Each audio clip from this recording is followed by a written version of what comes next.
చెప్పింటారు అందరు. అమ్మ బాగా చేశారని చెప్పింటే మేము వచ్చినాము. నాకు అసలు బూతునికి లేచేకి పడతానికి ఏముండలేదు. వీటికి వచ్చినప్పుడు నేను తావు అది ఇది తాగని చెప్పిందని తాగినాను. బాగా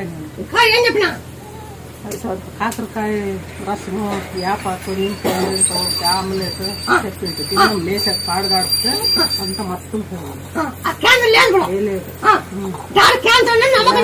లేదు ఇప్పుడు తాగేది ఇస్తాను. ఇప్పుడు నేను లేదు, నాకు బాగుండాలి.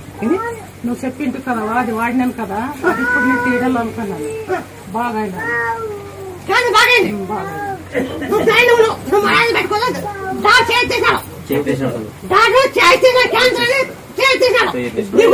గుళ్ళని చూసుకుని వచ్చింది. అడ్మిట్ అయినా 2-3 నెలలు 5-6 లక్షలు పెట్టింటుంది. నేను ఈ అమ్మను బాగా చూస్తుంది. ఇప్పుడు నిలబడి కూడా వస్తుంది. తీసుకొచ్చినట్లయితే అంత మంచి